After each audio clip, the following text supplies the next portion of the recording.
Panchabhihi sah sthathavyam gantavyam panchabhihi sah. Panchabhihi sah vaktavyam na dukkham panchabhihi sah. Panchabhihi sah sthathavyam. If you wish to stay at one place, stay with at least 5 people. That way, if you have an argument with someone, you have 4 other people to talk to. Gantavyam panchabhihi sah. If you travel somewhere, travel with at least 5 people. So if you fall into some difficulty, there are 5 people to take care of you. And panchabhihi sah vaktavyam. If you want to speak something, there should be at least how many people? 5. Oh my goodness, so many are here. So na dukkham panchabhihi sah. There's absolutely no unhappiness. There's all joy if at least 5 are present. And what to speak if more than 50 are present? My joy is multiplied hundreds of times. Thank you, dear devotees, for kindly being present here. Simply by your presence, the entire event is successful. Otherwise, what would I have done here alone sitting, dear devotees? They wouldn't even have given me a mic if I would be sitting here alone. They know my value is only when all of you are present. So you know my weakness. My weakness is that I am only successful when a like-minded audience is present. Alright? So dear devotees, all of you are present here and all of you are of utmost importance in the success of what I have to say. Thank you so much for kindly being present here. I am very grateful to each and every one of you.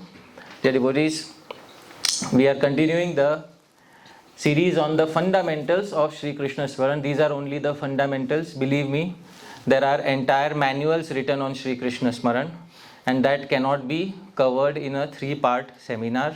Therefore, I am very honestly naming it the fundamentals of Śrī-Krishna-smaraṇam.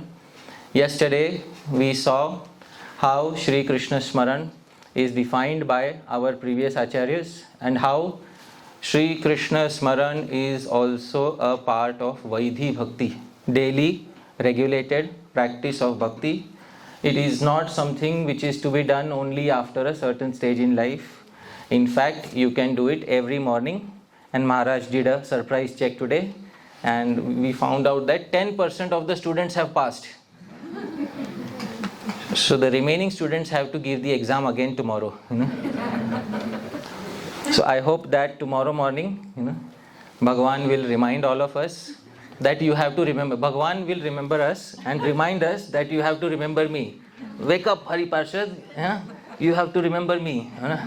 So then, dear devotees, I hope tomorrow morning when we wake up, the first thing that we will do is Krishna, Krishna, Krishna, Krishna, Krishna, Krishna, Krishna, Hey. Krishna, Krishna, Krishna, Krishna, Krishna, Krishna, Krishna, Hey. Krishna Keshava, Krishna Keshava, Krishna Keshava Pahi Mam. Rama Raghava, Rama Raghava, Rama Raghava Raksha Mam. So this is basic level 1, and then further advancement to level 2 is when we are able to recollect that verse.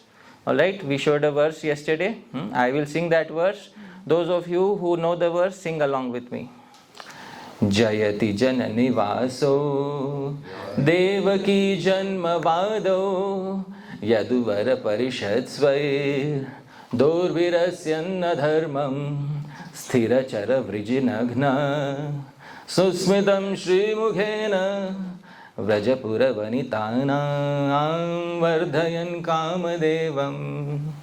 So this is level 2. Dear devotees, gradually we are progressing from level 1 to level 2. It is all very sweet.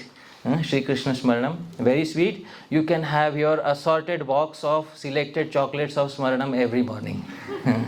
So think of it as an assorted box of chocolates, and you can make your own personal selection and have it every morning, and you can also change from time to time. Alright? Now I want a different verse, not Jayati Janani Vaso. So I'll have another verse now. Alright? No problem at all. Dear devotees, we are on the path of Smaranam, and when we remember a beloved, actually speaking, in loving Smaran, there are no fixed rules and regulations. But just to encourage devotees on the path, rules and regulations are given. Just as a person who's unable to walk properly, they give some walking, support. So that is given for a person who's unable to walk, but when a person is finally able to walk by themselves, then they can select whichever direction they wish to walk in. Please look at it in this way, and in this way, dear devotees, our smaran will become much more effective. Sri Rupa Goswami is going to ask a very important question. Yesterday we had a sort of a battle between two limbs. Which were the two limbs, dear devotees? Sankirtan and Smaran. And actually it's not exactly a battle, but it is presented in some way like that in the Brihad Bhagavatamritam. Some sort of a tension between Smaranam and Kirtanam is obviously shown in the Brihad Bhagavatamritam, and we could see that by the statements of the Navayogendra and Sri Pipalayan, and by the statements of the residents of Vaikuntha.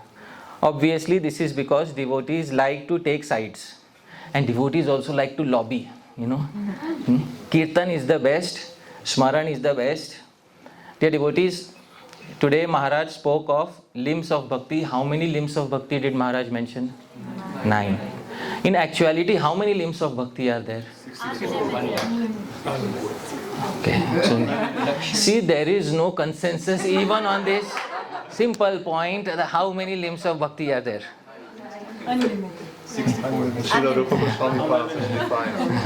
All right. So I told you all masala is not garam masala. All right. This is a living proof of that, dear devotees. All of us have different answers already in our mind. And there's a very famous quote by an American movie producer that if two people think exactly the same things at the same time, then you don't need two people. Yeah? You need actually only one person. Yeah? So it's very obvious that all of us are going to have different answers, yet we have respect for the answer that Sri Rupa Goswami has given. So let's find out how many limbs of bhakti are there in the direct words of our Srila Rupa Goswami Prabhupada, who 64, alright? Somebody is still vouching for 64, let's say. If Sri Rupa Goswami agrees with them, please repeat after me. Hari Bhakti Vilasesya Bhakti Rangani Lakshashah Kintu Tani Prasiddhani Nirdishyante Yathamati. So, Hari Bhakti Vilase, we can recognize he is speaking about a literature. Which literature is that, dear devotees? Hari Bhakti Vilas. Asya, of this lady, because Bhakti is not masculine, Bhakti is feminine.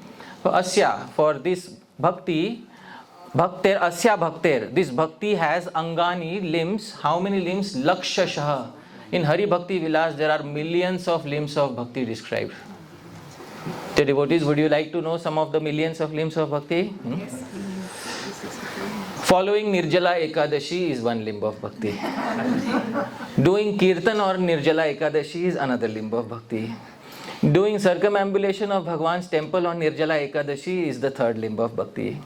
I hope you are able to understand. In this way, you take permutations and combinations of the various limbs of Bhakti described in Hari Bhakti Vilas, you will end up with millions.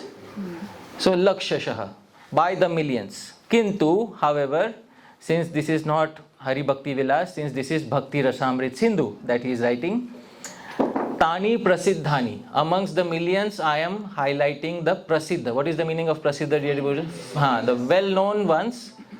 Nirdishyante Yathamati, according to my intelligence. So Sri Rupa Goswami says he is doing it according to his intelligence. In the 64 limbs of Bhakti, some limbs have been repeated twice.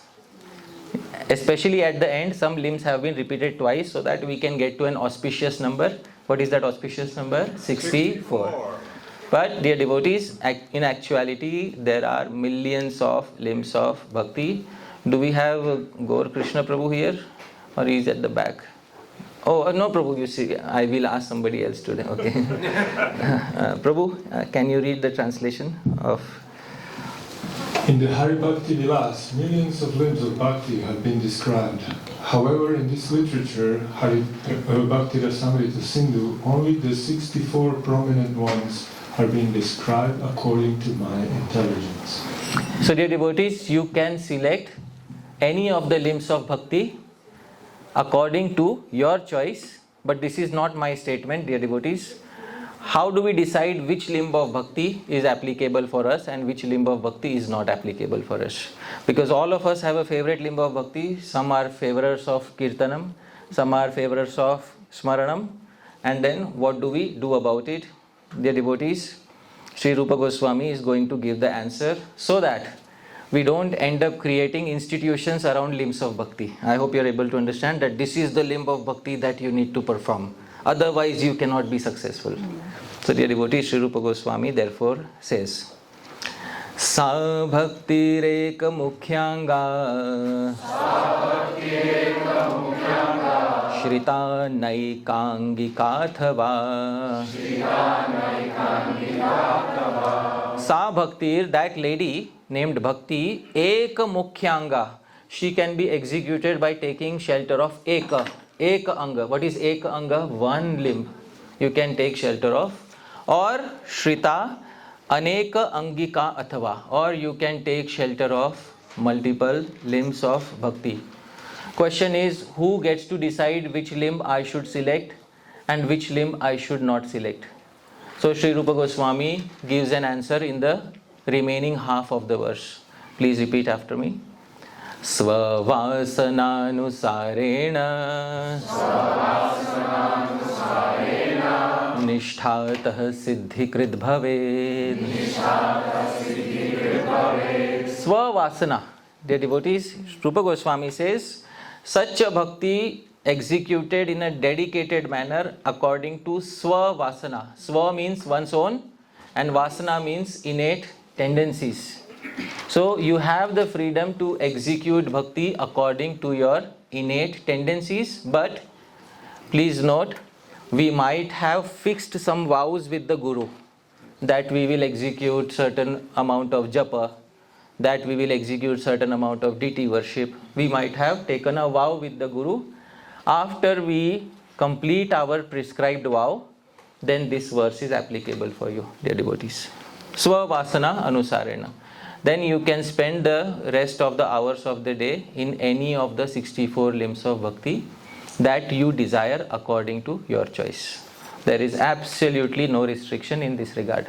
Sri Rupa Goswami has said, dear devotees, and whatever Sri Rupa Goswami says is applicable to all the Rupanugas. How many Rupanugas here, dear devotees? Please raise your hands.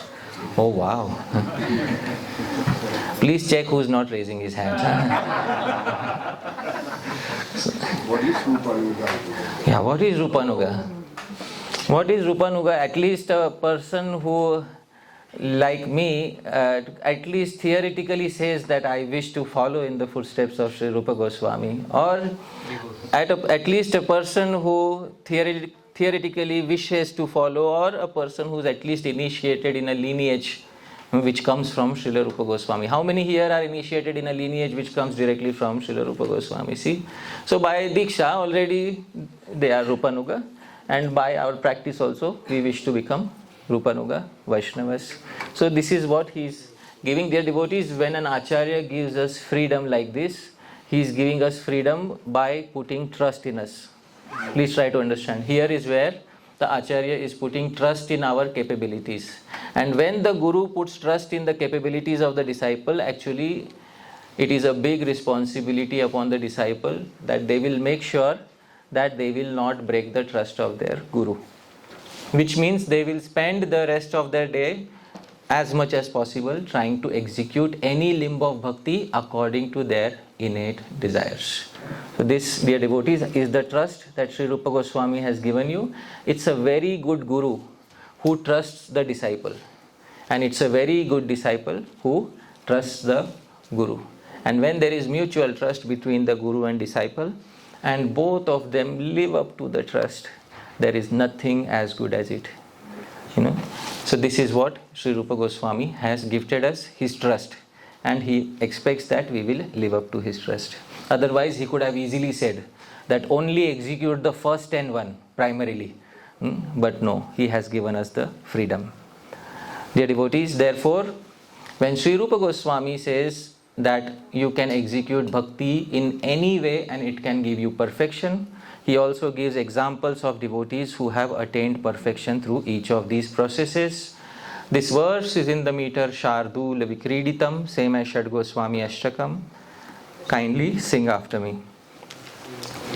Shri Vishnu Shravane Parikshida Bhavad Vaiyasaki Kirtane. Shri Vishnu Shravane Parikshida Bhavad Vaiyasaki Kirtane. Pralada Smarane Tadangri Bhajane Lakshmi Prathu Pujane.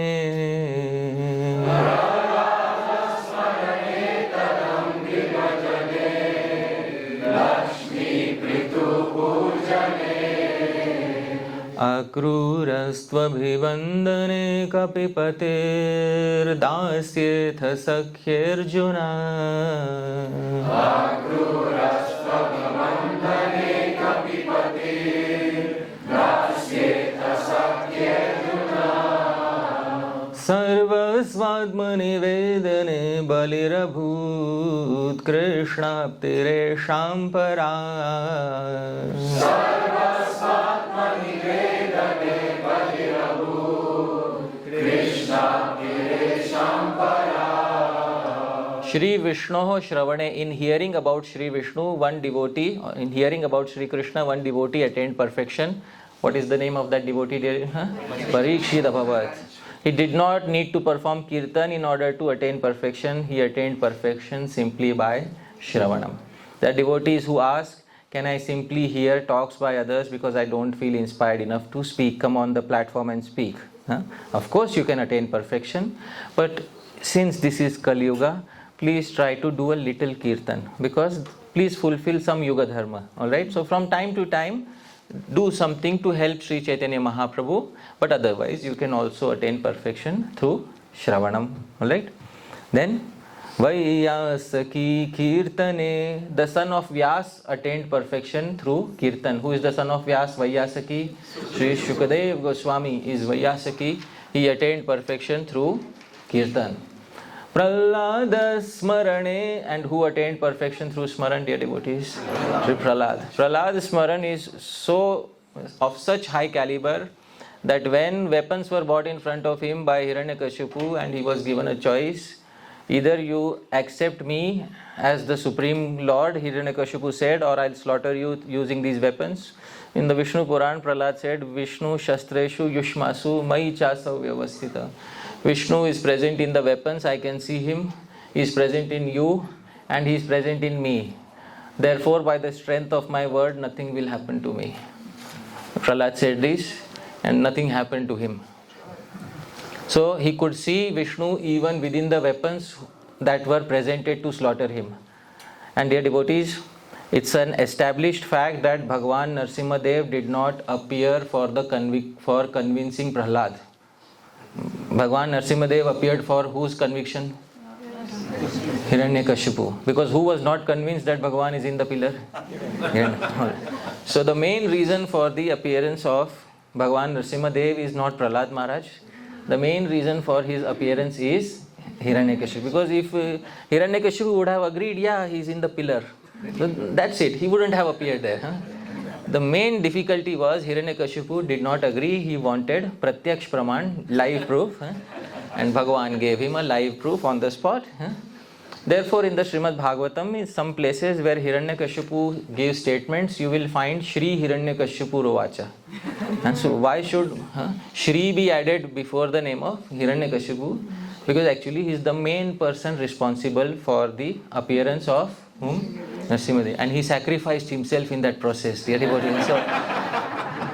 you can't imagine the greatest sacrifice ever made for making Bhagwan appear. So we have immense respect for Hiranyakashipu. Srila Bhakti Siddhanta Saraswati Thakur Prabhupada said, therefore it is written Shri Hiranyakashipu Vacha in many places in the Srimad Bhagavatam. Right? This is the secret behind Sri Hiranyakashipu Vacha. So, and dear devotees, Pralada Smarane. It is Pralad who is the Acharya of Smaran. Tad Angri Bhajane. And Angri means feet, Bhajane means service of his lotus feet. Lakshmi.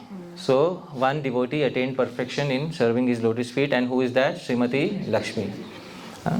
Prithu Pujane. And in Archanam, one particular individual attained perfection. On who is that? Maharaj Prithu. He offered the entire earth to Bhagwan Vishnu as a sacrifice. Then comes Vandanam, Akruras to Abhivandane. And the best Vandanam was done by whom, dear devotees? Akrura. Do you want to, dear devotees, Maharaj was speaking when Akrura came to Sri Vrindavan. The first thing he did is he rolled around in the dust of Vrindavan. And then Akrura got up and said, and you have to repeat after me, alright? I am the most fortunate. I am the most fortunate. You are the most fortunate, huh? Not I am fortunate, not I am more fortunate, I am the most. The devotees, there is a very big reason behind why Akrura said I am most fortunate. And the devotee commentator Sri Harisuri explains the reason why Akrura said I am most fortunate, dear devotees. And please hear the wonderful reason why he said that Akrura is most fortunate. When Akrura came to Vrindavan, he saw the dust of Vrindavan, he saw the footprints of Bhagwan. So dear devotees, and he saw the trees which are growing in the soil of Vrindavan. So Akrura had this in his mind, that the dust of Vrindavan has received the footprints of Bhagwan, and the trees have gotten their nourishment from the soil of Vrindavan. So the trees received the remnants of Bhagwan. Do all of you agree, dear devotees? So the trees received the remnants of Bhagwan, and the trees also received the touch of Bhagwan, and Bhagwan would casually walk through, just touch like this. So the trees received the casual touch of Bhagwan. So the trees are fortunate. I hope all of you agree. What are the trees? Fortunate. Now, dear devotees, when the trees became overjoyed, they gave out their joy in the form of fruits. And those fruits were eaten by birds and the animals. So the birds and animals received the remnants of Śrī Krishna. I hope you are able to understand. So they ate the remnants of Krishna, and dear devotees, Bhagavan would also look at the birds and the animals with his sidelong glance. So Bhagavan would not only touch the birds and animals, he would also give them his sidelong glance. So the birds became more fortunate. What did the birds become? More fortunate. And when the birds became more fortunate, the birds started singing loudly, and this singing entered into the ears of Akrura. When he entered into the ears of Akrura, dear devotees, Akrura received the remnants of Bhagavan. And not only is he going to receive the remnants of Bhagavan, but Bhagavan will also give him that good fortune of touching which he gave to the trees, and the sidelong glance which he gave to the birds and the deer. So Akrura is not fortunate, he is not more fortunate, dear devotees. Akrura is most fortunate. This, dear devotees, is the secret behind Akrura saying that I am the most fortunate person in the entire universe. So this is Akruras tu Abhivandane. Akrura is perfected in glorifying Bhagavan. And now we have to change our Leela to Kapipatir Dasya. In Dasya, you cannot find an example better than one personality. Which personality, dear devotees? Kapipati Hanuman. Can you imagine? Sri Rupa Goswami must have tried his best to find an example within Sri Krishna Leela.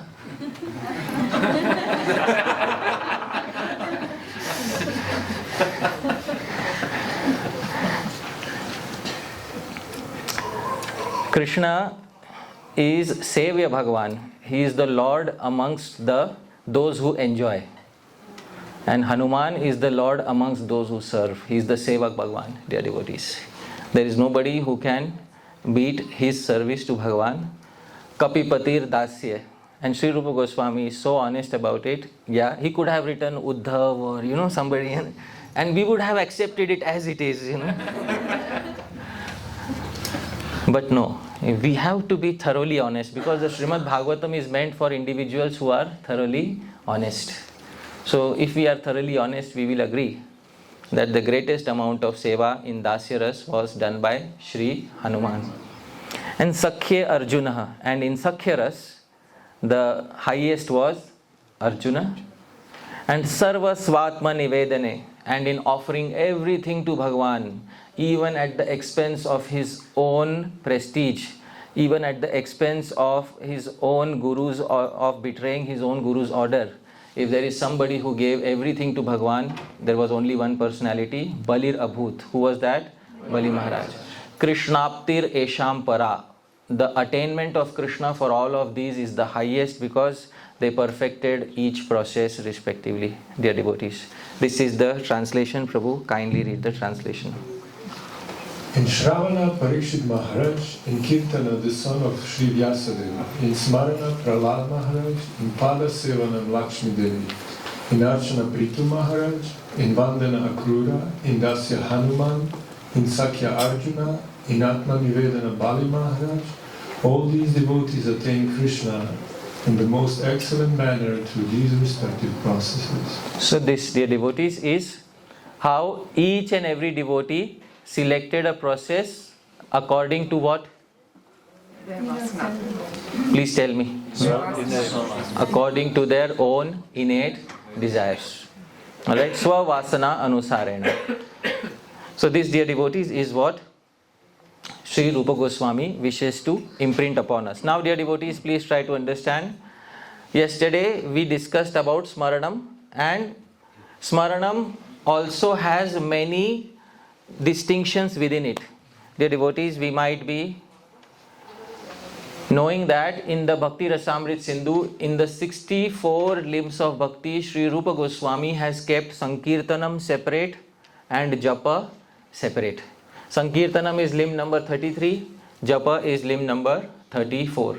Although both in the English language get translated as chanting. But Sankirtanam is chanting audibly so that others can hear. Japa is chanting softly so that only one's own self can hear. This distinction is maintained in the Bhakti Rasamrit Sindhu. Sri Rupa Goswami also gives this wonderful treatment to Smaranam. Limb number 45 is Smriti. Please repeat after me. Smriti. Smriti. And limb 46 is Dhyanam.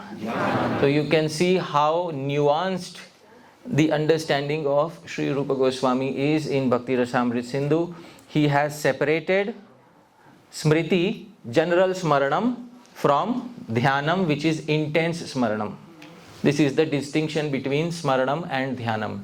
And yesterday we saw level 1 Smaranam. What is level 1 Smaranam? Does anybody remember? Smaranam. Yeah, and how do you do that? Just yatha kathanchit, somehow or other, whatever you are easily able to remember, you call it Smaranam. Just see how Sri Rupa Goswami defines Smaranam. This is exactly how Sri Rupa Goswami defines Smaranam. Please repeat after me. Yatha kathanchin manasa Sambandha smritiruchyate. Yatha kathanchin. In the Hindi language we say jaise kaise bhi. Somehow or other, in English we say somehow or other. Manasa sambandha. Any contact of Shri Krishna with the mind becomes known as the 45th limb. And what is the 45th limb, dear devotees? Smriti. Also known as Smaranam. Right? So this is the translation. Prabhu, kindly read what Sri Rupa Goswami says about Smriti.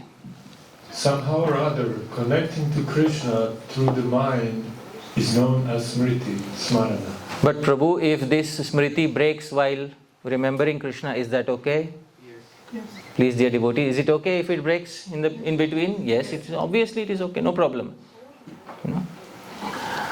There is a statement in the Srimad Bhagavatam, Yena Kena Prakarena Manaha Krishne Niveshet. What is the meaning of Yena Kena Prakarena? Again, somehow or other, even if you get a fraction of a second, try to invest your mind in Shri Krishna. And the moment you are able to invest your mind in Shri Krishna, you are fulfilling the purpose of being a member of the International Society for Krishna Consciousness. The more we are able to do that, the more we are able to fulfill the purpose of being a member of this society. Because a society is not just four walls, a society is also a concept. And that concept is based on the teachings of Srila Rupa Goswami. And we might say that we are within the four walls of a particular temple which we call the International Society for Krishna Consciousness. But is that the only restriction of this, or does the society end there, or should the society also extend outside? Please tell me. It extends outside in our day-to-day life. Because Krishna consciousness is, it is supposed to be practiced also within our daily personal lives. And therefore, Smriti, limb number 45 is very important. Dear devotees, therefore Sri Rupa Goswami also defines limb number 46. What was the 46th limb? Dhyanam. What is dhyan? Please repeat after me. Dhyanam Rupa Guna Krida. Dhyanam Rupa Guna Krida. Seva Dehe Sushtu Chintanam. Seva Dehe Sushtu Chintanam. Sushtu Chintanam, thorough contemplation. And here he doesn't follow the sequence, Nam, Roop, Gun, Leela. He could have done that. But Sri Rupa Goswami breaks the sequence here and he says, Rupa, Guna, Krida, Seva, Adi. Adi means etc. Etc. includes associates, abode, so many things. Sushtu Chintanam, when you have natural inclination to meditate deeply on these, then you are performing the 45th limb of bhakti. And what is that, dear devotees? Dhyan. Prabhu, kindly read the translation. Thorough contemplation upon the form, qualities, pastime, service, etc. of Krishna is known as dhyana, meditation. Alright. So, Rupa Dhyanam, Guna Dhyanam, Krida Dhyanam, Seva Dhyanam. You also meditate on a particular seva that you are performing for Sri Krishna. Haven't we heard examples in the Chaitanya Charitamrita of devotees who were performing seva mentally? Can we give some examples from the Chaitanya Charitamrita of devotees who were performing Manasi seva? Yeah, Sri Narasimha Brahmachari and Sri Madhavendra Puri. Yes, he was performing so much Manasik seva. So, especially after initiation, when the Guru has initiated us, then we should inquire from the Guru that, dear Guru Maharaj, is it possible for me to engage in this limb of bhakti? Can I engage in smaranam and dhyan of Bhagwan's form, qualities, pastimes, etc.? So according to our adhikar, our Guru Janas will tell us, yes, you are eligible to do this, or no, wait for some time. And when the Guru says wait for some time, the disciple should go back exactly in that time and ask again. Alright? You have to ask again and again. You can't say that, oh, Maharaj said, wait, and I'll wait till the end of my life. No. You have to ask again and again. Srila Gaur Kishore Das Babaji Maharaj, when Srila Bhakti Siddhanta Saraswati Thakur Prabhupada went to him, can I become your disciple? Oh, Pandit ji, na.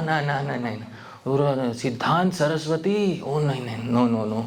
I am Gaur Kishore Das Babaji. How can I accept you as my disciple? No, you are very learned Vidwan. You go to some Jyotish Shastri or some big learned person. There are so many in Gaudiya Vaishnavism. You go to them. Why have you come to this, ragged Babaji? Then he came second time. But I don't know so much Shastra. You are Siddhanta Saraswati. Actually, you teach me something from, why are you? Then he came third time, and this time with a threat, If you don't initiate me, then I'll give up my life. My father, Srila Bhakti Vinod Thakur Mahasaya, has told me that this personality is the one whom you should take Diksha from, because his character is pure and he knows the conclusions of all Vaishnava Shastras and he lives up to it. So if you don't initiate me, I'll give up my life today. Acha, okay. Varshabhanavi Devi Daita Das, the big name was given. So dear devotees, it's very important to continue to ask the Guru. Alright, I am telling all of you because sometimes we forget to ask the Guru. So it's very important to continue to ask the Guru. You may call it pestering, so, transcendental pestering, all right? But it is very important to get those permissions from the Guru. But we should also understand, if the Guru is asking us to wait, why is the Guru asking us? Are they asking us because there is something lacking in us? And if there is something lacking in us, we should first make up to that, and then we should again ask Shri Guru, please kindly can you give me permission that I can engage in these limbs of bhakti. Alright, dear devotees? Now, but there is a big question. How do we know if what we are remembering is imagination? Please raise your hands. How many of us have this doubt in our mind? I also have. Smaranam is just imagination of the mind. There is nothing divine about it, because it's just a figment of your imagination. And you may ascribe some divinity to it, but actually many times the mind says it is just a figment of imagination, isn't it, dear devotees? So the doubt is, what is the difference between genuine smaran and imagination? And I will answer with another question. Usually I don't like to answer a question with a question, but this time I am going to ask a question in reply to a question. And what is the difference between uttering genuine naam and uttering empty syllables? Please tell me. There are 3 candidates in front of you chanting Hari Naam. Please tell me how many of them are chanting genuine naam and how many of them are uttering empty syllables.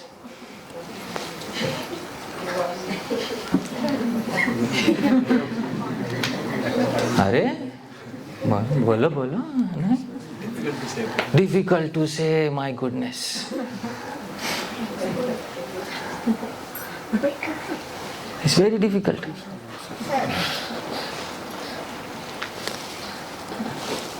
So, dear devotees, such questions are, you cannot ask these questions to others, and you can't give a certificate to others whether the smaranam you are doing is imagination or not. Just as you cannot give a certificate to others that the naam you are chanting is just empty syllables or genuine naam. Please tell me, is Krishna naam a spiritual entity or a material entity? Spiritual entity. Similarly, is Krishna Smaran a spiritual entity or a material entity? Spiritual entity. And how can we measure a spiritual entity by our external senses, whether it is genuine or not? You can only measure someone's smaran when you actually enter into their smaran and try to see what they are seeing. Otherwise, you cannot actually measure anyone's smaran. Just as you cannot measure anyone's quality of naam. Dear devotees, therefore, please tell me, this is a wonderful painting of a very beautiful deity. Who recognizes the deity? Sri Radha Govindji. Dear devotees, is this, does this painting represent Sri Krishna? Yes. Does this painting represent Sri Krishna? Yes. And now we have ISKCON Mayapur. Does this painting represent Krishna? Yes. Which one of this is a painting and which is imagination? Tell me. Do all of them look the same or look different? And which one of them is real and which one of them is an imagination? All the 3 are real. Arey, bolo. They're all real. The artist must have created by putting something from his mind into reality. That's how paintings and deities are made, isn't it? Yeah. So please tell me, dear devotees, amongst these 3, which one is imagination and which one really represents Krishna? They all represent. Oh wow, it seems that the audience is answering itself. And actually these are photographs, these are not paintings. So please tell me, does this photograph represent Krishna? Yes. The middle one? Yes. And the right side one? Yes. Does this painting represent Śrī Krishna? Yes. If I take a photograph of this painting, will it represent Krishna? Yes. If I take a photograph of that photograph, will it represent Krishna? Yes. Okay, so what is the problem, dear devotees? Why don't we let each other live in peace? Huh?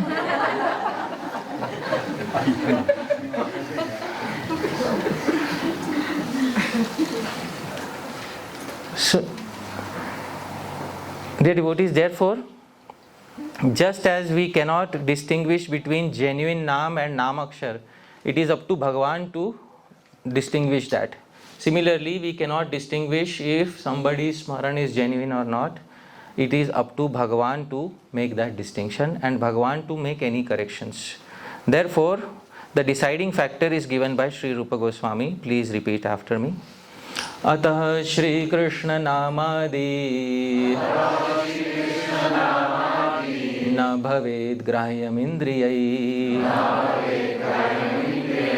sevonmukhe hi jihvadau swayam eva sphuratyadah. Actually speaking, dear devotees, we cannot utter Shri Krishna's name with our tongue. It's a fact. We cannot utter Shri Krishna's name with our tongue. Because Bhagavan's Naam is a spiritual entity and the tongue is a which entity? Material. How can you grasp a spiritual entity with a material sense organ such as the tongue? It is impossible. Na bhaved grahyam indriyai.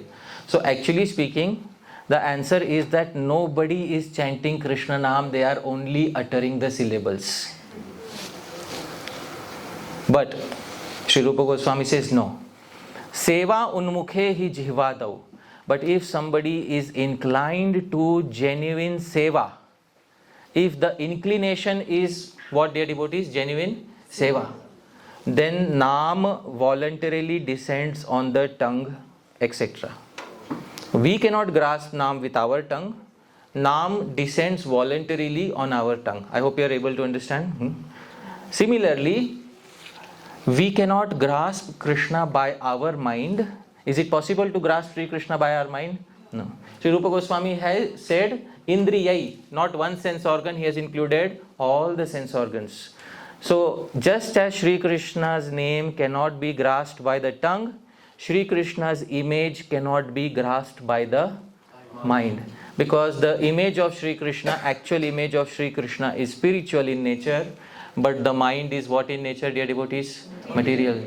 Since the mind is material in nature, therefore it is impossible for the mind to have an exact image of Shri Krishna. But seva unmukhe, if the intention is genuine seva, then Bhagavan descends on the image that you have framed in your mind. I hope you are able to understand. Bhagavan descends on the image that you have framed in your mind. Bhagavan descends on the Naam that you are uttering, syllables that you are uttering through your mouth. This is the most important Siddhanta in Gaudiya Vaishnavism related to utterance of genuine Naam and genuine Smaran. This is the translation of it. Kindly read, Prabhu. The names, forms, etc. of Sri Krishna cannot be grasped by the ordinary senses. It is only when these senses, his tongue, etc., become inclined to genuine service that these names, form, etc. of Sri Krishna manifest spontaneously on the ordinary senses. Dear devotees, I am going to speak of a concept today, and please hear this concept very carefully. This is perhaps a slightly technical part of the talk, but once understood, then it will give us immense confidence in our Smaranam. Dear devotees, there is a term which Sri Jiva Goswami uses in the 6 Sandarbhas, and this term I am going to speak. Please repeat after me. Atidesh. Atidesh. What is Atidesh? Atidesh is when the qualities of a particular entity are completely transferred to another entity. In grammar, in Sanskrit grammar, this principle is called Atidesh. For example, if somebody asks me, if somebody asks me what prashadam should I give to our Gaura Hari Prabhu, then somebody may tell me, well, give him 2 slices of pizza and 1 lasagna and 1 cup of juice. Alright, and what should I give Brajnath Prabhu? The same that you give to Gaur Hari Prabhu. I hope you are able to understand. So whatever he has, that the Atidesh of that has been given to Brajnath Prabhu. I hope you are able to understand. This principle in Sanskrit is called as what? Atidesh. This is Atidesh. So all the qualities of one entity are transferred completely to another entity. So the deity in the temple, if you look from a purely atheistic rational point of view, the deity in the temple is made out of what? Stone, metal, wood. But when the installation ceremony, Pran Pratishtha, is performed, at that point of time the pujari utters mantras and a pure devotee of Bhagavan is invited, so that when they say that, when their bhavana, when their feelings are invested in the murti, so dear devotees, and not only in the murti, the entire temple becomes an atidesh of the spiritual world. I hope you are able to understand. So all qualities of the spiritual abode are transferred to the material abode, which is known as the temple. So we treat this temple as non-different from Goloka or Vaikuntha. So dear devotees, if the entire spiritual world has been transferred by principle, which principle, dear devotees? Atidesh. Very good. Please never forget this term. By the principle of Atidesh, if the entire spiritual world has been transferred into the temple, then who is the center of the spiritual world there, dear devotees, in Goloka? And that Krishna's Atidesh here is in which entity? Bhagwan Sri Radha Madan Mohan. Therefore, when we look at Shri Krishna, we consider this Shri Krishna to be non-different from that Shri Krishna in the spiritual world. By which principle, dear devotees? Atidesh. Acha. I hope everybody understood. Now deities are of 8 types. Who remembers what are the 8 types of deities? Shaili, Darumai, Lauhi. One is made out of stone, one is made out of wood, one is made out of metal, one is made out of sand, and one is made out of the mind. Arey my goodness, one of the deities is made out of the mind. I hope you are able to understand. I hope you can see where I am getting with this. Alright? So if one of the 8 types of deities is framed in the mind, but do you need to perform Pran Pratishtha of the deity which is there in the mind? Not always, dear devotees, but once you select a particular form of Bhagavan as your Ishta Devata, you invite them within your heart to stay there forever. And you sing for that purpose. Mama mana mandire rahanishi dine Krishna Murari Śrī Krishna-smaraṇam Premānanda churita bhakti vilochanena Santa sadaiva hridayeshu vilokayanti. The saintly souls always see Bhagavan within the heart. So an Atidesh of Bhagavan enters within the image that you have created within the heart.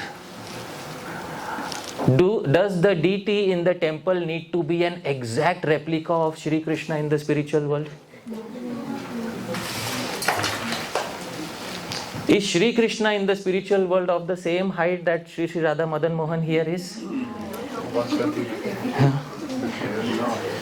So if you can perform Atidesh of Shri Krishna in Shri Radha Madan Mohan, why can't you perform Atidesh of Shri Krishna in the deity within your mind?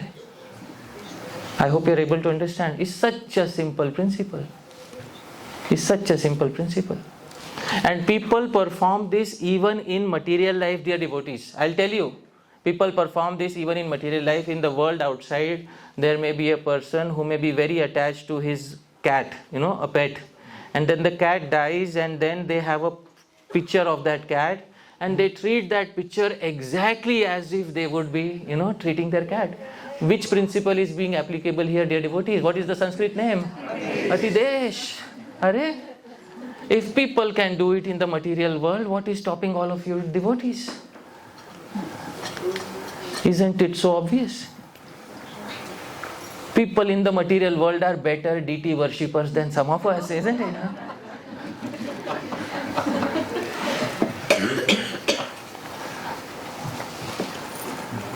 So please never forget this principle of Atidesh. And this principle will help clear all the doubts that we have regarding deity worship and how to look at the deity. If you have to summarize in one sentence, how do we look at the deity? And why Chaitanya Mahaprabhu said that the deity is non-different from Sri Shyam Sundar? Because in the background we are not just emotional, we also have philosophy behind it, and it can be summarized in one term which we should never forget. And what is that term, dear devotees? Atidesh. And the meaning of Atidesh is complete transfer of all characteristics from one entity to another. And the original entity doesn't lose those characteristics, alright? Because in the Ishopanishad it is said that Purnasya Purnam Adaya Purnam Eva Avashishyate. That even if you perform Atidesh from Goloka Vrindavan to Goloka Dhāma, here in Germany, Goloka Vrindavan remains Goloka Vrindavan. Alright, so this, dear devotees, is the wonderful principle which we need to understand. Therefore, in the commentary, Sri Jiva Goswami on this commentary explains, please repeat after me, Shri Bhagavataha Swarupa Shakti Vritti Rupam Ato Aprakritam. Actually, bhakti is a vritti, it is a function of the Swarup Shakti of Bhagwan. Dear devotees, bhakti is not a noun, bhakti is a function. Bhakti is an activity. It is a function of which Shakti? Material energy or spiritual energy? It is a function of the spiritual energy. He says, therefore, ato aprakritam. She is completely non-material. Bhakti has nothing to do with the material world. But kayadi vritti tadatme neva tatra tatra avirbhutam. She becomes one with the material senses of the sadhaka when she sees that there is genuineness in the sadhaka. I hope you are able to understand. She becomes one with the senses of the sadhaka when she sees that there is genuineness in the sadhaka. So when we are uttering Krishna Nam, if we are genuine, Bhakti Devi is a function. She will become one with the function of uttering Krishna Nam, and because she becomes one with the function of uttering Krishna Nam, therefore our utterance becomes genuine. Not otherwise. It is not by our effort that we can make it genuine. Yesterday I was showing that answer to the question where Jai Jagannath Prabhu was asking, and I showed the commentary of Sri Mukunda Goswami. It is not by one's own effort that this happens. It happens only when Bhakti Devi decides, I will descend on the senses of this particular person. And when she descends, it is genuine. And when she doesn't descend, still we should continue to practice so that someday she will descend on our senses. I hope it is clear to all of you. This is a very important part. Kindly read, Prabhu, the commentary of Sri Jiva Goswami on Anyabhilashita Shunyam. Bhakti is a function of the Swarupa Shakti, internal potency of the Lord. Thus she is completely non-material. Yet, one should know that she becomes non-different from the functions of the body, mind, etc. In this way, transcendental bhakti descends on those respective mundane senses. Alright. So this is how the mundane senses are able to capture Shri Krishna. This is the only way in which the mundane senses will be able to capture Shri Krishna. This is from the Siddhantic point of view. Let me also tell you one thing. Srila Bhakti Siddhanta Saraswati Thakur Prabhupada said in this commentary to Brahma Samhita that the color blue of the material world is not the color of Shri Krishna. You can see this in the Brahma Samhita commentary of Srila Bhakti Siddhanta Saraswati Thakur. The color of Shri Krishna cannot be put on a red, green, blue RGB palette in the material world, and you cannot have that exact color on the palette of the material world. So dear devotees, is it possible to perceive Shri Krishna through the material senses? No, because his color is not on the material color palette. But it is possible that Bhagwan may decide to become one with the image you have created using a material color palette of the material world. Through which principle? Atidesh. Alright? So this is very important to understand. Deities made in the material world have immense importance because of the principle of Atidesh. Smaran performed in the mind has immense importance because of the principle of Atidesh. And don't get confused when some acharyas say he is of the color of a blue sapphire, and somebody else says he's of the color of a dark rain cloud, and somebody else says he's of the color of a dark stone which tests gold testing stone. Different acharyas will give you different smaranam. Now you have to ask them which one is real and which is imagination. But these are alankar. Yeah, alankars, but yeah. Ornamental. What we can express through our language, we can also. Yeah. So Prabhu is saying our language, our words is only able to express him in approximate terms because we can't give at that exact color of Sri Krishna. I mean, sometimes I used to think a dark rain cloud I have seen, and I have seen a blue sapphire, and those two don't look exactly there. There's a big difference between a dark rain cloud and a blue sapphire. When I read the term Ujjwal Neel Mani, it's like Ujjwal Neel Mani. So I asked a devotee friend, what is the color of Krishna? So my devotee friend told me, because he was from Europe, he told me, in Europe there is a color, the blue color of electric trance. I said, I have never seen that. So he on the computer he showed me, this is the blue color of electric trance. I said, I'm 100% sure this is not the color of Krishna.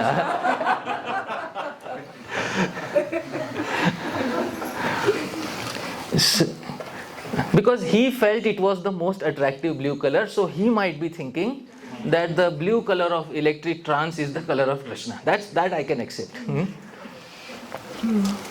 But some places like Kadamba, is like he has the tamal tree. Some places like a dark rain cloud. Some places like Ujjwal Nilmani. I mean, what is going on? So, please repeat after me. Yadrishi bhavana yasya siddhir bhavati tadrishi. So, according to the bhavana, according to the smaran that a devotee has, Bhagavan becomes atidishta. Bhagavan agrees to descend on that particular image within their mind. Although, after liberation, after they have become free from the material world, Krishna shows them their actual form, which can only be perceived with a spiritual eye. It cannot be perceived with the material eye. But for the time being, Atidesh works. So I hope all of you are happy that Atidesh works for the time being and Krishna can descend within the heart. Dear devotees, therefore the answer is, genuine smaran is achieved by having a genuine attitude to render seva to Bhagavan and his associates through the via medium of the mind. That is, it is one's personal attitude which decides it, and you cannot give a certificate of genuine smaran to anybody, just as you cannot give a certificate of genuine Harinam to anyone.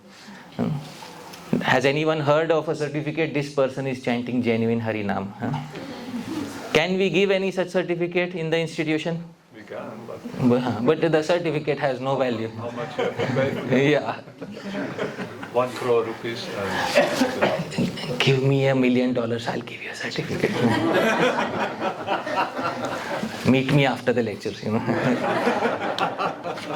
It's official. Yeah. Just there. So dear devotees, therefore, our acharyas have encouraged smaran, whether we are on the path of Vaidhi Bhakti or we are on the path of Raganuga Bhakti.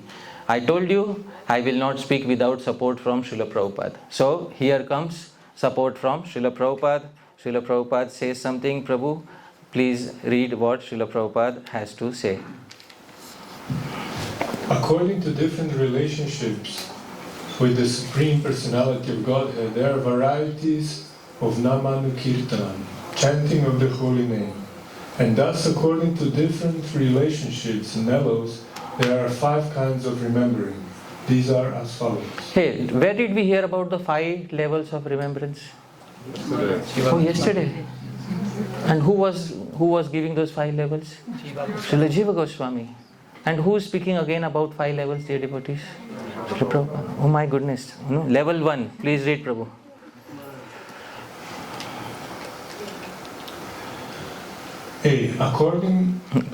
Conducting research into the worship of a particular form of the Lord. So in level 1, you're just researching which are the various forms. You are casually remembering all of them. You are gathering information. You are on level 1, dear devotees. What is the name of level 1? Smaran. Now comes level 2. Concentrating the mind on the subject and withdrawing the mind's activities of thinking, feeling and willing from all other subjects. This, dear devotees, is level 2. Anybody remembers what is the name of level 2? Dharana. Dear devotees, please repeat. Dharana. Dharana. Level 3, dear devotees, will be Dhyan. Please see what Srila Prabhupada says about it. Concentrating upon a particular form of the Lord. This is called meditation. Now you become very specific. This is concentrating on a specific form of the Lord. This is, what is the technical name, dear devotees? Yeah. Always remember the technical names. First is Smaran, second is Dharana, third is Dhyan. Okay, level 4, please see. Concentrating one's mind continuously on the form of the Lord. This is called Dhruvanusmriti, or perfect meditation. So it starts coming back to you and you call it Dhruvanu Smriti. And who remembers what was level 5, dear devotees? Samadhi. Srila Prabhupada says, awakening a liking for concentration upon a particular form. This is called Samadhi or trance. And I have not picked this selectively, I have not cherry picked this. This is from one single purport. Please read the purport. This is from 7th canto of Srimad Bhagavatam. Please read. Mental concentration upon particular pastimes of the Lord in particular circumstances is also called remembrance. Therefore, Samadhi, trance, can be possible in 5 different ways in terms of one's relationship. This is given directly by Srila Prabhupada in the purport to the 7th canto, chapter 5, verse number 23 of Srimad Bhagavatam.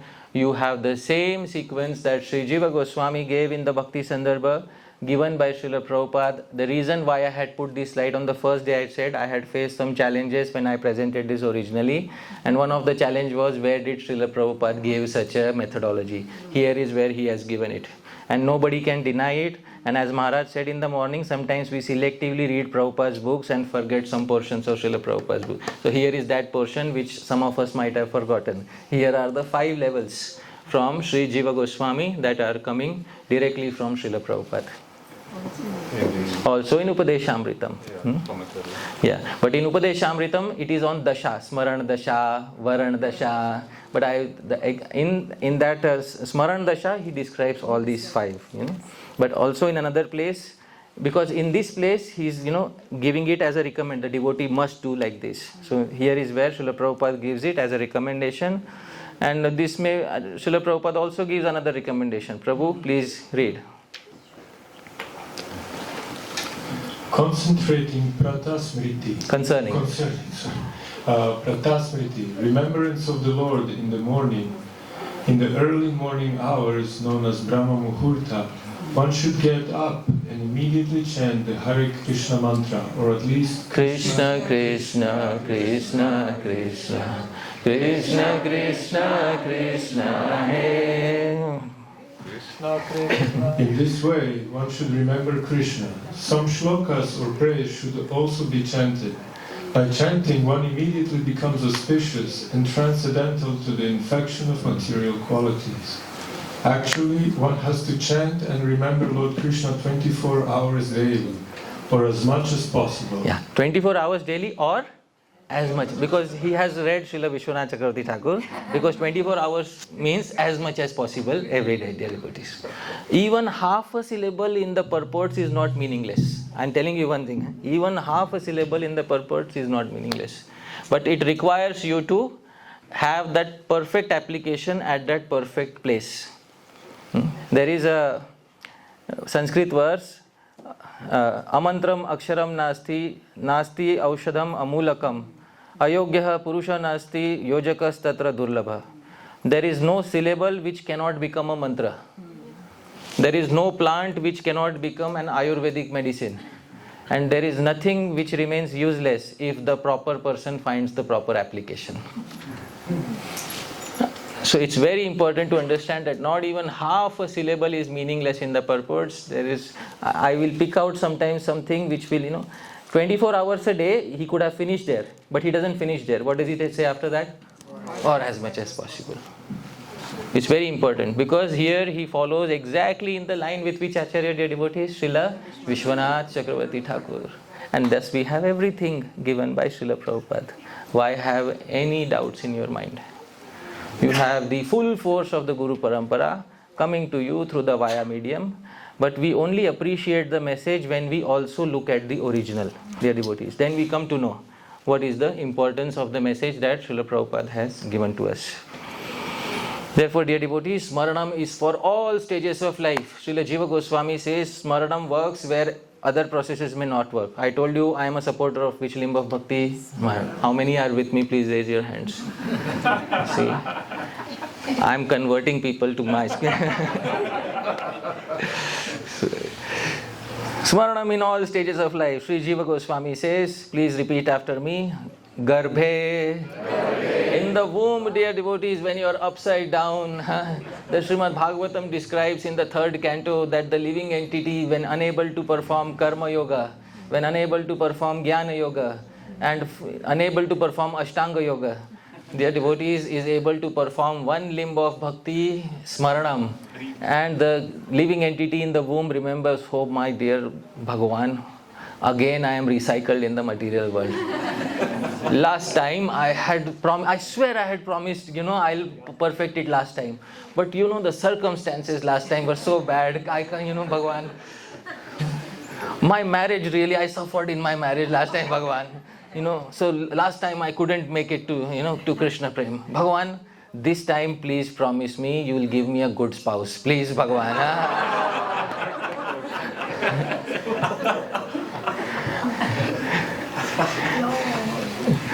No, see. Bhagavan, this time don't give me any spouse. But you never know, after coming out, oh my goodness, living your entire life in loneliness, if only I could have a spouse. Yeah.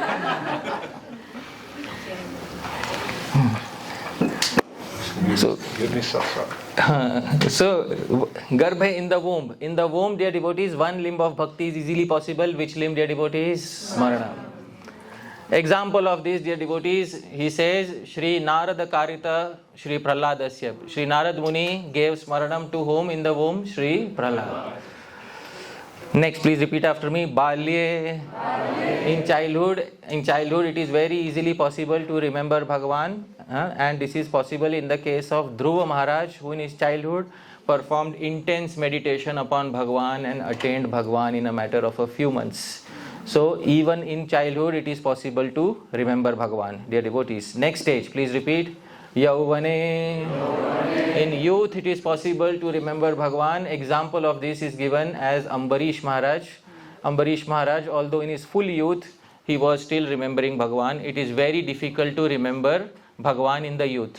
It may be easier in childhood, but very difficult in youth, because youth means you are attracted to the opposite gender and your heart is always filled with those thoughts, dear devotees.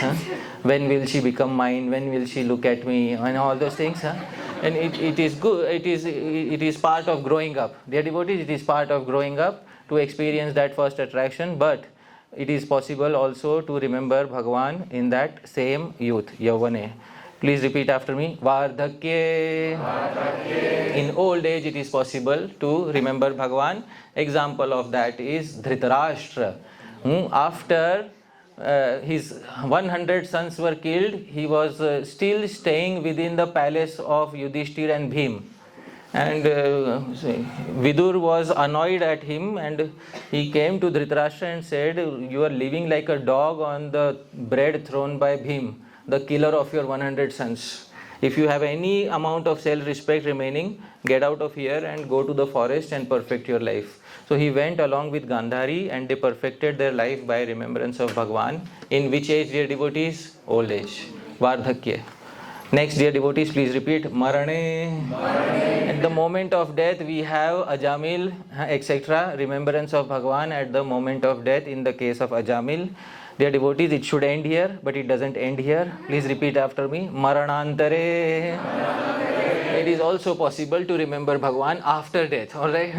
So everything doesn't end at death. It is also possible to remember. Sri Jiva Goswami gives the example of Maharaj Chitraketu. Maharaj Chitraketu, who had remembered Bhagavan in his lifetime, but somehow because of his material desires, his life couldn't be perfected. He went to the heavenly planets, and he, with the Gandharva ladies, with his two arms around two Gandharva ladies, he was singing. Krishna, Krishna, Krishna, Krishna, Krishna, Krishna, Krishna, Hey. And so you may say, oh, this is a sahajiya, you know.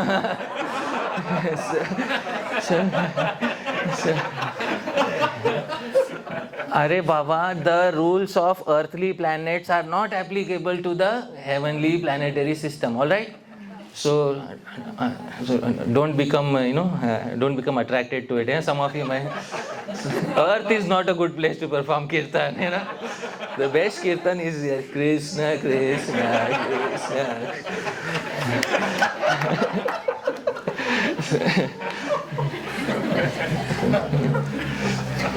What about between youth and old age? Between youth and old age, included in the extremes are there. So. You want a separate, say, for midlife crisis, you know?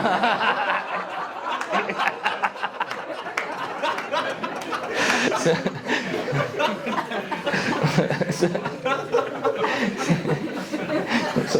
midlife crisis didn't exist during Sri Jiva Goswami's time. His categorization was simple. So Maranantare example is given of Maharaj Chitraketu. In heavenly planets where there are 4 regulative principles are not so strict, dear devotees, still he was chanting Bhagavan's Naam and remembering Bhagavan. He could have continued to do that for thousands of years, but Bhagavan wanted to speeden up the process, so he accidentally ended up cracking jokes with Bhagavan Shiva, and that speeded up his process of returning back home, back to Godhead, dear devotees. So the rest is history. We know what happened after that, alright?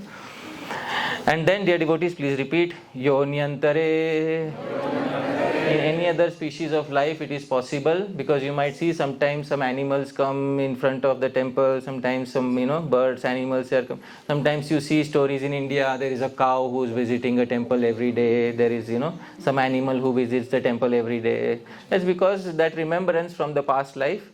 Gajendra is a classic example of this. He had attained another yoni, another species of life. Remembrance from previous life brought him. Dear devotees, this is the superiority of Smaranam. Please tell me, how many of us are supporters of Smaranam now? Increasing, yeah, that's the purpose, that's the whole purpose, I mean, how can you believe it? The society is named as International Society for Krishna Consciousness, and I have to lobby for Smaranam in it, Ideally, I shouldn't have to lobby for it. People should readily agree that, Smaranam is it. But you see, it's a difficult time. Alright, dear devotees, enough speaking about Smaranam. Let us engage directly in some Smaranam. Alright? Are you prepared to engage directly in some Smaranam? Yeah. So, thoda little taste, little drinking, dear devotees. So, it's very important. It will give us that intoxication. Smaran of Nam, Roop, Guna and Lila. In a single verse by Sri Rupa Goswami, in the Padyavali, in the very beginning, Sri Rupa Goswami gives a wonderful verse of his own composition. Please repeat after me. Namo Nalina Netraya Venu Vadya Vinodine Radha Dhara Sudhapana Shaline Vanamaline. Dear devotees, this verse has so many meditations together. Alright? First, please repeat after me. Namo Nalina Netraya. Close your eyes and please try to remember only the lotus eyes. Namo, obeisances to he who has eyes as the full-grown lotus petals. Devotees. In the image within your mind, Bhagavan has already performed Atidesh. Although you might be remembering only one characteristic of his face, you are not remembering the entire face. But Bhagavan has already entered within that remembrance. And please repeat after me. Namo Nalina Netraya. And now, as if chewing upon a sugar cane, make each term a sugar cane and chew upon it, and while you are chewing upon it, form that meditation in your mind once again. Namo Nalina Netraya.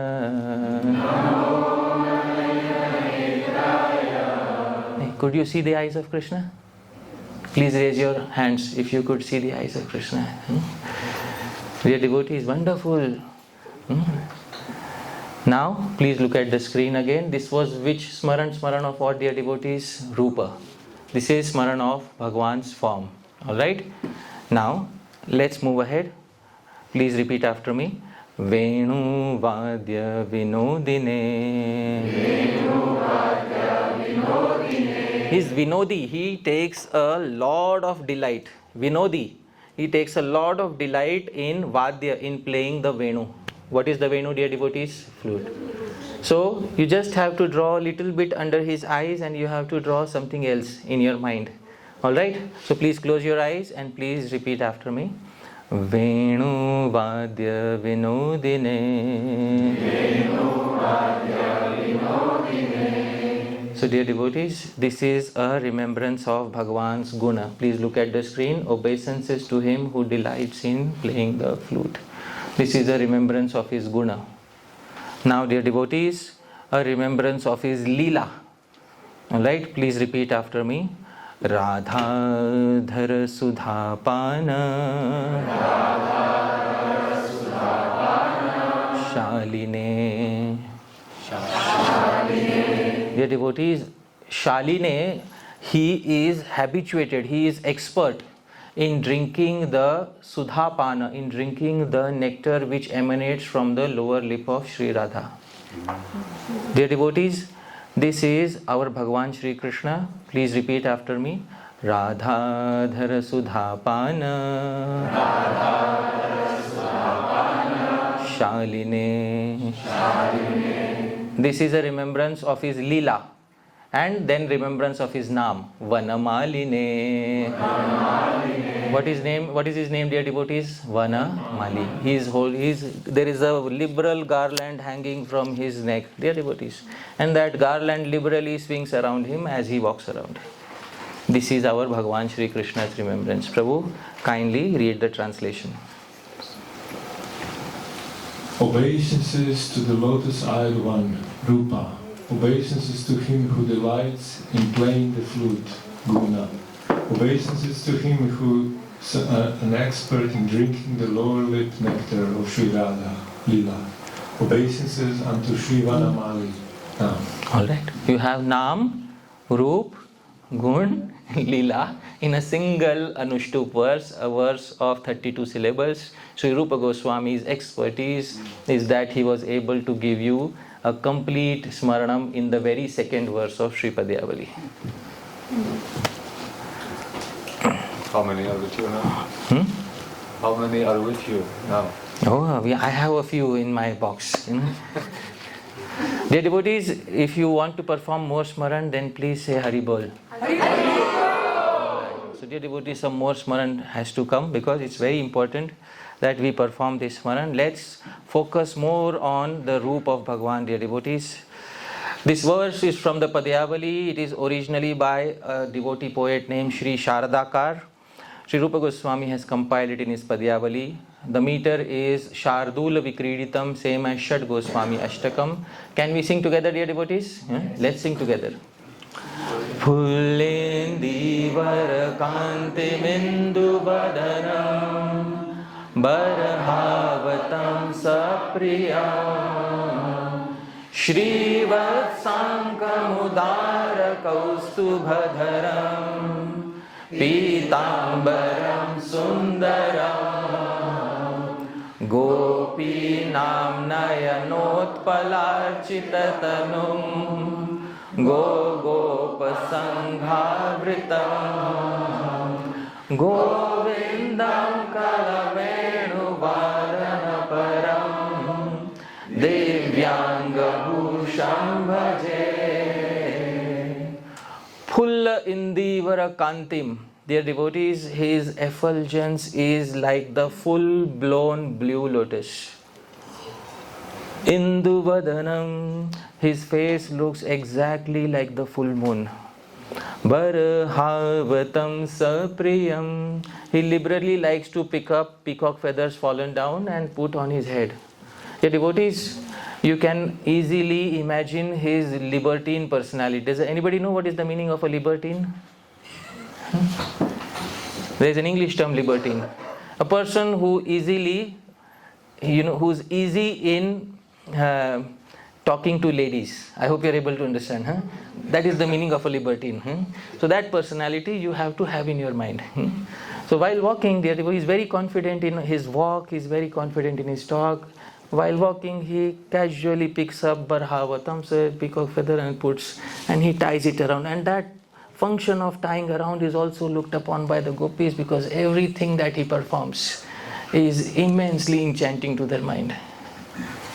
The devotees, Śrī-Vatsankamudara Kaustubhadharam, and that liberal Kaustuba, it hangs liberally from his neck. As he walks, it swings around, and looking at that is like a hypnotic pendulum, dear devotees. Pitambaram Sundaram, he wears that beautiful silken cloth. My goodness, from where he got it, we don't know. Gopi Nam Nayanotpalarchita Tanum, this is the most important term. His Tanum, his form is worshipped by the lotuses of the eyes of the gopis. Dear devotees, his form is worshipped by the lotuses of the eyes of the gopis. And Gopa Sanghavritam, he hides himself in a group of cows and cowherd boys. Although he is a big libertine. You can search this term on the dictionary, dear devotees. There is a term in the English language, libertine. So Gopa Sanghavritam, he casually walks amongst the cows and the cowherd boys. Govindam, his name is Govindam. Kalavenu Vadana Param, confidently plays a soft, sweet tune on the flute without being bothered about who is attracted to him. He goes about his own tasks, dear devotees. Divyanga Bhusham Bhaje, carrying so many ornaments around him, I worship that person in my heart. I told you, dear devotees, there are two types of kavya. Drishya, which you see on a stage, and Shravya, which a speaker has to create in your mind. So I am trying to create some images, dear devotees. I don't know how successful I am.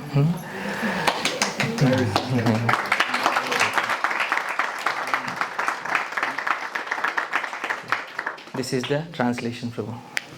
I worship Lord Govinda, whose complexion is the color of a blooming blue lotus flower, his face is like the moon, who is fond of wearing a peacock feather crown, who bears the mark of Srivatsa, who wears a grey kastubajam, who is dressed in yellow garments, whose handsome form is worshipped with offerings of the lotus flowers that are the gopis' glances, who is accompanied by a host of Surabhi cows and gopas, who is fond of sweetly playing the flute, and whose transcendental body is decorated with glittering ornaments. It's a very wonderful meditation, dear devotees. Can you, even in your minds, think about that wonderful full moon night, and if you're walking on the banks of the Yamuna, suddenly this person comes out of the Yamuna fully drenched in water. He comes out on the banks and he puts his hair around, ties his hair around, and then puts a peacock feather around his head, dear devotees. Never look at that person. That is a warning, dear devotees. Never look at that person. If you want to be happy. Yeah, if you want to be happy, never look at that person. Never look at that person. So it's very important to fall in love with that person. And don't worry if your smaran is imagination or not. Have a genuine desire to love him. Have a genuine desire to love him. And by which principle, dear devotees? Atidesh. He will descend within your smaranam. This was, dear devotees, Rupa Smaranam. I hope you were able to visualize some of his form. Then we will go to Guna Smaranam, Krishna's qualities. Now this form is giving Srimati Radharani saw that form. My goodness, this person, he was taking a bath in the Yamuna. When he came out of the Yamuna is already, dark in colors, dark crystals. And when he came out, it was as if blue crystals are coming out from dark crystals. My goodness, I looked at him and I don't know what is his name. She saw him for the first time, and then she came back home, and then she's asking her Sakhi to draw paintings of him. And Maharaj said, how many paintings did she draw? Many. Yeah, thousands. Nah, not this one. Not this one. Not this one. Yeah, this one. This one looks somewhat like him. Dear devotees, then she ended up saying something which Sri Rupa Goswami describes in Vidagdha Madhavam. Same meter, dear devotees, let's sing together. Ekasya shrutameva lumpati matim Krishneti namaksharam Sandronmada paramparam-apanaya Tyanyasya vamshi kala Esha snigdha ghana jyotirmanasi me Lagna sakrit bhikshana Kashtam dhik purushatraye ratirabhun Manye mriti shreyasi. She came home and she is telling to her friends, Lalita, Vishaka, I don't know what is happening to me. Ekasya shrutameva lumpati matim. That day you spoke one name. Krishna. Please speak the name. Krishna. Lumpati matim. I lost my mind after hearing that name. I don't know what happened to me. I don't know. Krishneti namaksharam. That who, I don't know who Krishna is, because she has not related the name to the person till now. She has seen him for the first time only. So that day you spoke the name Krishna, I don't know, I lost my mind. And another fine day I was walking through the forest and I couldn't see who it was. I didn't see his form, but Vamshikala, I heard soft flute playing, and Sandron Mada Parampara, I started swooning in my heart. I don't know what happened to me. That was person number 2. And Esha Snigdha Ghana Dyuti, that day on the Yamuna, that I saw, my goodness. I cannot forget him coming out of the water, pulling his hair back, and then tying his hair around and putting a peacock feather in his mind. I am not able to understand.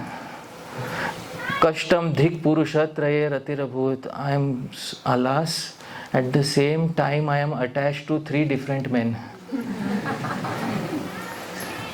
One whose name is, another who was playing on the flute, I couldn't see him, and the third one who came out of the waters of the Yamuna, whose painting you have drawn here. Kashtam dhik purushatraye ratirabhut. I am supposed to be a chaste lady who is supposed to get married, but here I am simultaneously attached to how many people?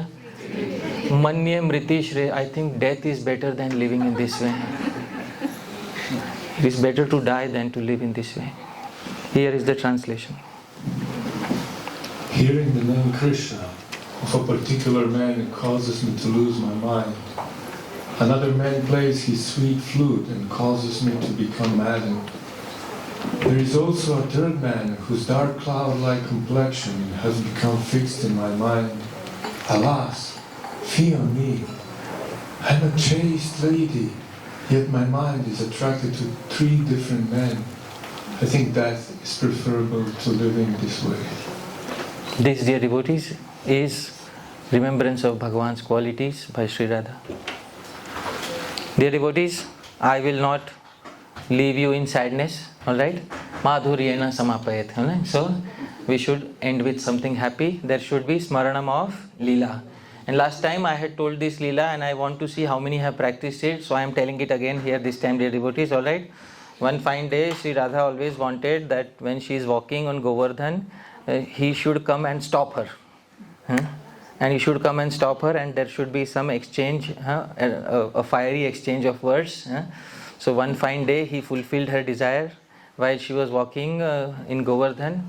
Around Dan Ghati, he was hiding behind the bushes, and when she came, dear devotees, suddenly he came out and said, "Stop."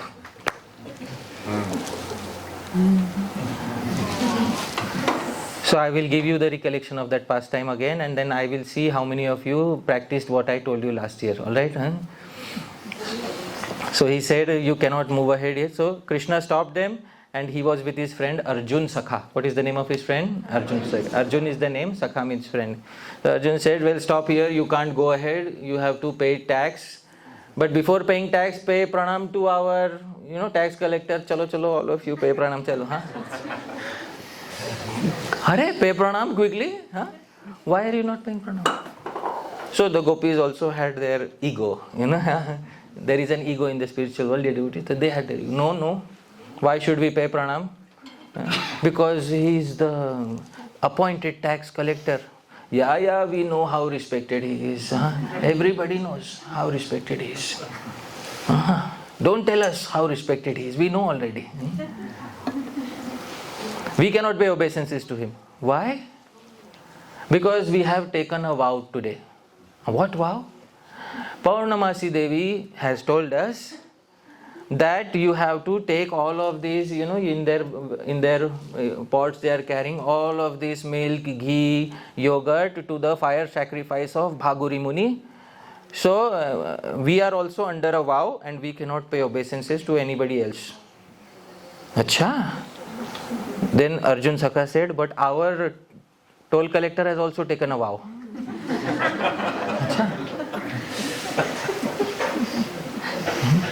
So Subal Sakha said, pay your respects. She said, we cannot pay because Purnamasi Devi has told us, and we will only pay obeisances to a Dvija, twice born. By that time, Krishna's thread ceremony has not happened. Dear devotees, his thread ceremony happened after he went to Mathura. So his thread ceremony, so he is not a Dvija also. That you are not a Dvija. Why should we pay obeisances to you? That, get out of the way. Alright? So then, dear devotees, Arjun Sakha said, our toll collector has also taken a vow today, and you have also taken vow. He has also taken, so like-minded, So we will have a deal. What deal? First you pay obeisances, then we will pay obeisances. Latter part is not going to happen, dear devotees. You have to be very careful in your dealings with this person, because very crooked person. So, dear devotees, he will trick you into his words. So then Lalita Devi asked, and you have to speak what Lalita Devi said. Please repeat after me. What vow? What vow? Are thoda loudly. What vow? What vow? Yeah, that was the mood which she said. It's not like, Gaudiya Vaishnava, what vow? Not like, You have to speak with that fervor and emotion. Alright, once again, dear devotees, take the mood of Lalita Devi and say, yeah, dear devotees, then Krishna jumps in and says, Nityam Abalar Buddha Dvija Vasanadhanam Nama Vratam. Bolo? Bolo? That. Once again. Nityam Abalar Buddha Dvija Vasanadhanam Nama Vratam.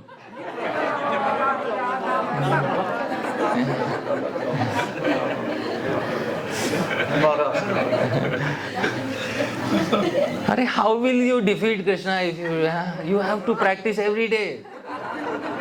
Okay.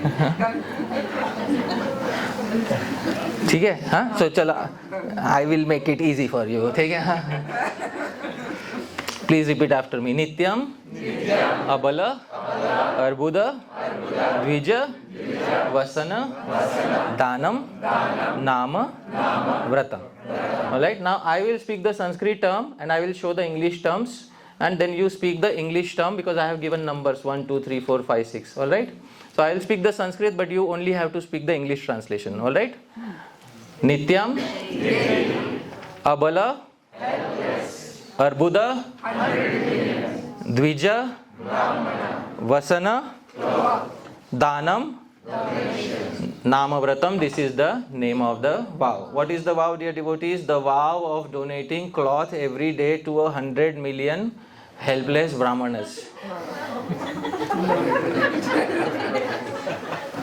No. See, what he is trying to say is, you are also going to the fire sacrifice to give this to the brahmanas, and I have also taken a vow to give something to the brahmanas. So you are also under a vow, I am also under a vow. We should respect each other, isn't it? So pay obeisances, chalo.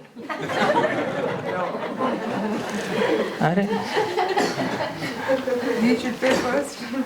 Actually, this person is a number one ruffian. Dear devotees, try to understand. Once again, let's repeat the scene. What he intended to say. What did Lalita Devi say? Yeah. At least this time, please repeat. Nityam abala arbuda dvija vasana dhanam namavratam. ऐसा नहीं होगा.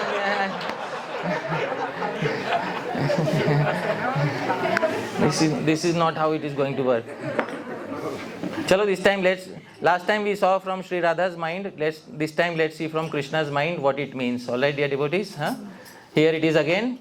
I will speak the Sanskrit, you speak the English. Nityam, Abala, Arbuda, Dvija, because teeth also take birth twice, milk teeth and real teeth. Alright, so teeth are also known as Dvija. Alright, Vasanam, Dhanam, that is the name of the vow. Achha. The daily vow of kissing 100 million helpless ladies passing through this toll gate.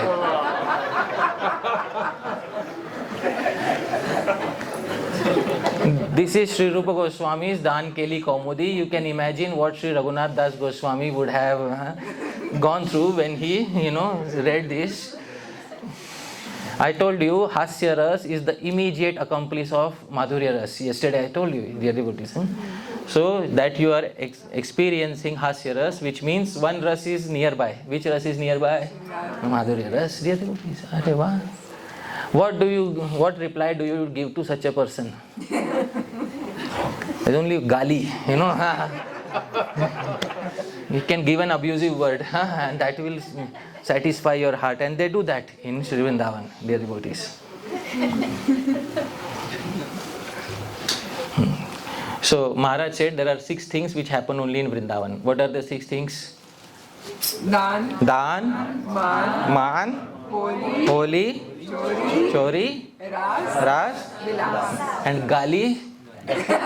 So we should update the list, Maharaj, because Dan, Man, Holi and Gali. That should come first, dear devotees. Because that Gali needs to be there. Otherwise, you only verbally abuse a person whom you love very much. I hope you are able to understand. With all others, you are Hare Krishna Prabhu. How are you? With all others, you are afraid of making aparadhs, but a person whom you love, for whom your heart breaks, only to that person you are able to give gali. And that is in the spiritual world in Goloka Vrindavan. The gopis do that with Śrī Krishna. And therefore, dear devotees, this is the culture of the spiritual world that was brought to us. I will end with a final prayer of Srila Vishwanath Chakravarti Thakur. And this will be the end of the second session of Śrī-Krishna-smaraṇam. Sri Vishwanath Chakravarti Thakur says, please repeat after me. Dehar budani bhagavan yugapat prayacha. Dehar budani bhagavan yugapat prayacha. Vaktrar budani cha punah pratidehameva. Vaktrar budani cha punah pratidehameva. Jivar budani kripaya prativaktameva. Jivar budani kripaya prativaktameva. Mrityantu teshu tavanath gunarbudane.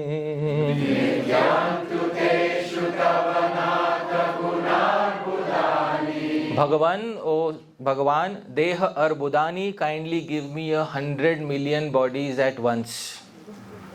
And in every body of those 100 million bodies, in every body give me 100 million mouths. And in every mouth give me 100 million tongues. But on every tongue let 100 million qualities of yours perform a wonderful dance. This, dear devotees, is the request of Srila Vishwanath Chakravarti Thakur. O Bhagavan, kindly grant me 100 million bodies at once. In each of those bodies grant me 100 million mouths. In each of those mouths grant me 100 million tongues. But in each of those tongues let 100 million qualities of yours perform a wonderful dance. Dear devotees, thank you very much for kindly hearing me. Srila Prabhupada ki jai. Yadatra skhalitam kinchit vidvam sah purayantu tat. Yadatra saushthavam kinchit tad guroreva me nahi. Yadatra skhalitam kinchit.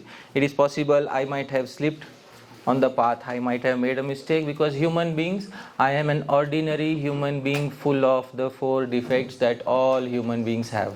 Actually, humans have 18 major defects, Sri Rupa Goswami says. I have all the 18 of them. And dear devotees, if anything was wrong, you are vidvans, you are learned people, purayantu tat. Please correct it. But yadatra saushthavam kinchit, if there's anything nice, please remember tad guroreva. It belongs to my gurujanas, my shiksha guru, my diksha guru, all Srila Prabhupada, all of his god brothers, all the Gaudiya Vaishnavas from the past, from the future and the present, including all of you are also my gurujanas. It belongs to you. May nahi, it doesn't belong to me. Thank you very much. Hare Krishna.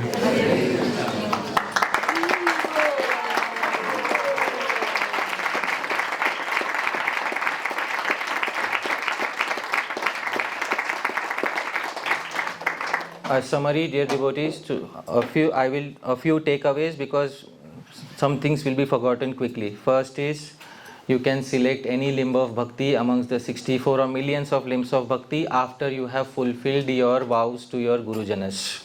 Select any limb of bhakti that you want. First takeaway.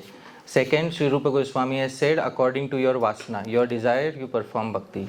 Third, there are different devotees who achieved perfection through different processes. The only thing in Kali Yuga is everything should be supplemented with Śrī-Krishna-smaraṇam. Fourth, Smaranam and imagination. Smaranam becomes imagination when a spirit of seva is not there, when it is not done according to the previous shastras and acharyas. When it is done in a spirit of seva, Bhagavan descends within the deity of the mind. Through which principle, dear devotees? Atidesh. Please remember this most important principle of Atidesh. This is the major takeaway from today's talk. You will never have a doubt in deity worship whether this is Bhagavan or not Bhagavan. It is Bhagavan. By which principle, dear devotees? Atidesh. By the principle of Atidesh, it is Bhagavan. Never keep any doubt, because rationally you have to make sense of everything, including deity worship. So you can't just emotionally say that this is Bhagavan, but you also need to have a rational basis for it. And that basis is summarized in one term, and I'm making you repeat it again and again. Which term is that, dear devotees? Atidesh. Never forget this term, you may write it down. And dear devotees, also, just as Bhagavan descends on genuine Harinam, similarly Bhagavan descends when one has genuine spirit of seva while performing Smaranam. Smaranam can be Nam Smaran, Rup Smaran, Gun Smaran, Lila Smaran. We saw all of that in a single verse, and we saw separate examples of all of that. So dear devotees, always remember Krishna. Never forget Krishna. Thank you very much. Hare Krishna. So, do we have time for Q&A, Gauri Prabhu, or are we late? We are a little late, but we can take 15 minutes. 15 minutes, yeah. Let's give it to Maharaj first, and then we will.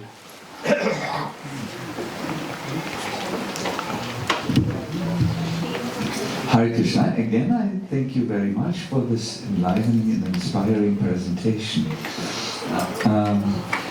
It seems that the key that turns an activity which we do with our incompetent material senses and invites the Lord to appear is the seva mood. I wanted to, in this Śrī-Krishna-smaraṇam shloka, this is very short. I wanted to just ask you in general, when we say we do Nam Seva,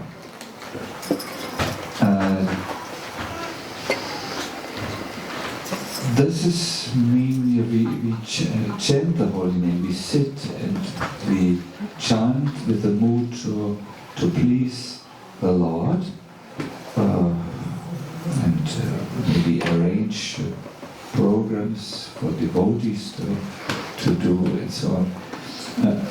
This Nam Seva, what do we mean exactly with the word Nam Seva? Is it very inclusive? Is it referring to just chanting the name?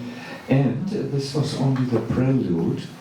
When we say Smaran Seva, or when we say we do Smaran in the mood of Seva, does this mean to do like Manasi Seva while we remember, or is just the activity of sitting down and remembering the Lord, is that already Seva? What does this word Seva relate to or refer to here? Yes. Primarily as Gaudiya Vaishnavas, in this identity we are known as sadhaka. And sadhaka means it is a practitioner's body. And in this body we can relate directly to Sri Chaitanya Mahaprabhu. So this body, like I have masculine body, so I can relate directly to Sri Chaitanya Mahaprabhu. Masculine or feminine body, if it is a sadhaka body, they have to render seva to Sri Chaitanya Mahaprabhu. That is what Nam Seva, it is done for his pleasure exclusively. Because he has appeared in the mood of Sri Radha and he is suffering pangs of separation from Shri Krishna. To alleviate those pangs of separation, we chant Harinam for his pleasure in the body of a sadhaka. That is our duty as a sadhaka. But when we are on the altar, we have to assume a new identity, because we cannot go on the altar with this current identity. A masculine body cannot touch Sri Radha. Therefore, there is the process of Bhuta Shuddhi, in which the current identity is removed and a new identity is assumed. And that identity we pray for every day. Seva adhikara diye karo nija. Even the Das prays to become a Dasi, because even the Das knows that they cannot climb on the altar as a Das. Everybody has to climb on the altar as a Dasi. Even Bhagwan Shiva cannot enter into the pastimes of Shri Radha Krishna in a masculine body. Even Bhagwan Shiva has to assume a feminine body. Then what to speak of the rest of us? Therefore, in that body, when we perform seva, that seva is directly for the pleasure of Shri Radha Krishna.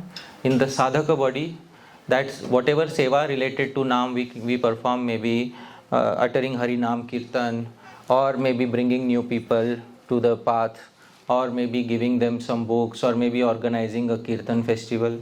At the end of it all, we should offer it to Sri Chaitanya Mahaprabhu. Therefore, at the beginning there is Adhivas. You know what is meaning of Adhivas, dear devotees? Does anybody know what is Adhivas? The day before Yeah. something auspicious happens. Yeah, so the day before is called, but what is the meaning of the term Adhivas? Adhi means, proper from all directions. Vas, Bhagwan should come and reside here. Sri Chaitanya Mahaprabhu should come and reside here, Adhivas. So at that point of time in the Adhivas Kirtan, all the devotees invite. The Kirtan begins with Mahaprabhu's glorification. So Mahaprabhu's glorification is there, Mahaprabhu is invited, and if Mahaprabhu is sitting there after Adhivas Kirtan, the Kirtan is for whose pleasure, dear devotees? Mahaprabhu's pleasure it is. So there was a verse which I showed last time. I don't know if this is the verse. This was a freshly composed verse which we took a sankalpa last time. Please repeat after me, dear devotees. Yadatra svaditam saukhyam tachaitanyarpanam kuru Dukkham tasyartha chittasya Santvanaya prayujyatam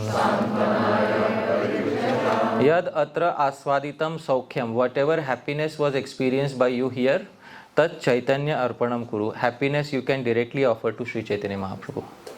And dukkham, some you might have felt some pain, although through the via medium of ras, pain is also pleasurable. But technically we can call it pain. Whatever separation, feelings of separation you experienced, don't offer it directly. Use those feelings to empathize with the heart of Sri Chaitanya Mahaprabhu and to console him, the devotees. In your heart, feel like-minded to him and understand what he is going through. That itself is empathizing with Sri Chaitanya Mahaprabhu. So whatever happiness you felt, offer it to Mahaprabhu. Whatever distress you felt, use it to empathize, feel one at heart with Sri Chaitanya Mahaprabhu. So in this way, all our Nam Seva in this body is for Sri Chaitanya Mahaprabhu's pleasure, and on the altar it is for Sri Sri Radha Krishna's pleasure. So as a Sadhaka and Siddha, two different identities, we have distinctions of Nam Seva. So I hope that gives some satisfactory answer to the query. Alright. Somebody else? Yeah, we have Bhagavad Dharma, Prabhu. Prabhu, can we?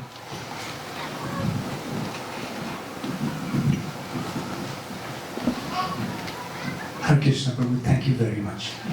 My question is, you quoted the verse from Srila Rupa Goswami of the 9 devotees who have perfected the 9 limbs of bhakti. And among them is Lakshmi Devi. My question is, how is it that we are considering that Lakshmi Devi attained perfection? Is she not eternally perfected? Yeah.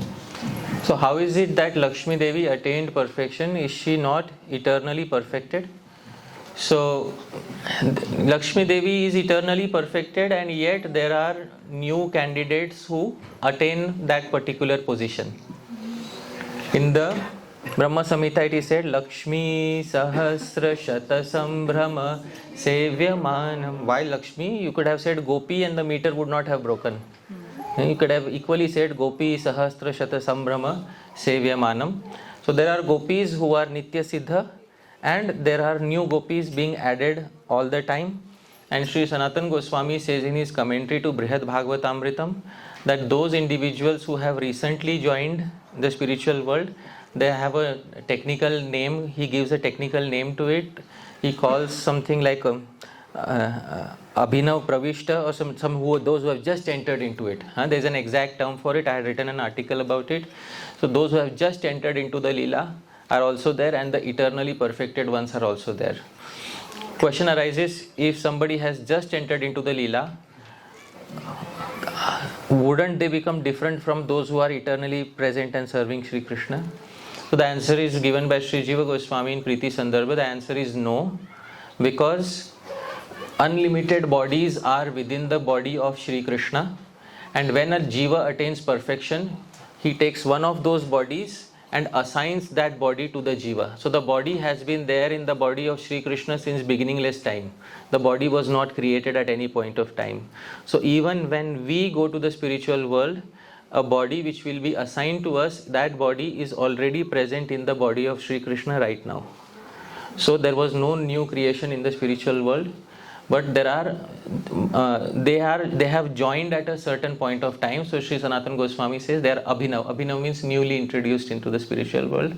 So sometimes they undergo some training, etc. So Lakshmis are eternally perfected, yet there is an opportunity to become a Lakshmi.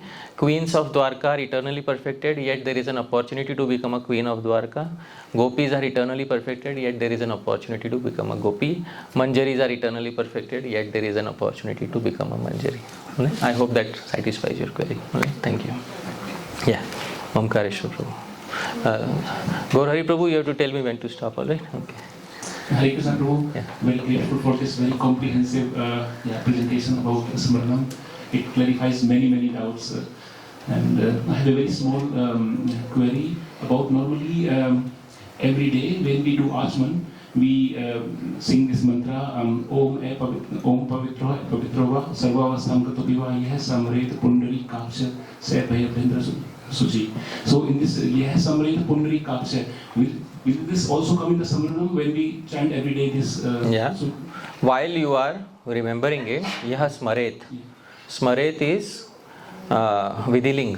Vidhiling is one of the verbal case of Sanskrit grammar. One who remembers, it's an injunction. So Bhavet Kriya Vidhiling. Similarly, Smaret Kriya Vidhiling. You can see in Chaitanya Charitamrita what Chaitanya Mahaprabhu says about Vidhiling. It's very important to understand. Please repeat after me. Bhavet Kriya Vidhiling. Bhavet Kriya Vidhiling. Seiha Kaya. Kartavya Avashya Yatha Pratyavaya. So Chaitanya Mahaprabhu is speaking about Bhavet. And similar form like Bhavet is Smaret. Okay, you are speaking about Smaret. Chaitanya Mahaprabhu is speaking about Bhavet. Both are Vidhiling. Same forms. Please read the translation. Here the use of the verb Bhavet, which is in the imperative mood, tells us that this certainly must be done. Non-compliance would be abandonment of duty. Replace Bhavet with what? Smaret. You have your answer. Chaitanya Mahaprabhu is giving the answer here. Alright, Vidhiling, must do it. Otherwise there will be negativity. And there is another example of Atidesh there. You take water in your hand. Gange cha Yamune chaiva Godavari Saraswati Narmade Sindhu Kaveri Jalesmin. So all rivers become present in that water? Yes. Yes. No. By which principle? Atidesh. Arey wah, now you understood. Chalo, it's very good. Yeah. Yes, sir. Thank you. Yeah. It seems that the resistance to Smaranam in our line has its birth in like Srila Bhaktisiddhanta's mission. He's written books like, like Prakrita Rasa Shatadushini and others, where his critiques of other Gaudiyas is that their process is imagination and not authentic. And now it's like autoimmune disease. Right. And now we've come to attack one another and our attractions and so on to Smaranam. So I don't know, it seems like we need some context for why. I'm asking about the sort of historical context for why there's so much strong resistance into this day and obsession with the bona fideness of other devotees and how they practice. Yeah, what is the obsession with bona fideness of other devotees and why do we have so much of policing which started with the institutional organized form of religion? And the reason for that is because Srila Bhaktisiddhanta Saraswati Thakur Prabhupada, he wrote an article called Putana. In that Putana article, he wrote that there are many ruffians who are just willing to exploit newcomers and make them their faithful slaves and servants for their entire life and take them away from the path of genuine bhakti. If we were an informal group not organized under a formal name, like we were just members of nearby villages and we would gather together, you could never have had such a strong system of policing in place. But now because you have given it a branding, and branding means standardization. Whenever you put a brand, you have standardization. And I'll give you a very wonderful example of standardization. I saw a painting where Srimati Radharani is offering laddus to Krishna. There's a painting which I saw in which she's offering laddu. Every laddu was perfectly round. As if made in a mold. But that's not, I have seen laddus, my grandmother used to make laddus with her hand. That's not how laddus are. They have the sweetness of the fingerprint on them. That is more sweeter for Krishna than having a mold-made laddu. But that's what industrialization does even to Krishna conscious paintings, Srimati Radharani's laddus, all of them are perfectly round. When in fact there is sweetness to imperfection. And that sweetness should be maintained. So when you have spiritual movements, especially after industrialization, and industrialization came with standardization. and you have to standardize everyone in a single mold. And that mold will have the lowest common denominator of Krishna consciousness within it. You cannot have the highest fruit from the tallest tree in that mold. And therefore, everything else, including coming from the acharyas, somehow has to be removed from the newcomer, so that they don't misunderstand it. And therefore, you have to have these boundaries in the form of strong words, that don't do this, don't do that, So in this way, Srila Bhaktisiddhanta Saraswati Thakur gave some restrictions. There is also an article by him where he is saying after 10 or 15 years you should know these things. In Radha Kund, he said that after 10 or 15 years you should know these things, otherwise you cannot perform your artha pravritti, your progress properly. When we are walking on this path, we have to be very careful. Sri Rupa Goswami also has said, Duru Hatvat, it is difficult to understand this rasa. Actually, it is difficult to understand. But difficult means we should not try, or difficult means, should we try or should we not try? So the only answer is we should try, but we should follow exactly the path that Sri Rupa Goswami has given and not go here and there so much. So therefore, in these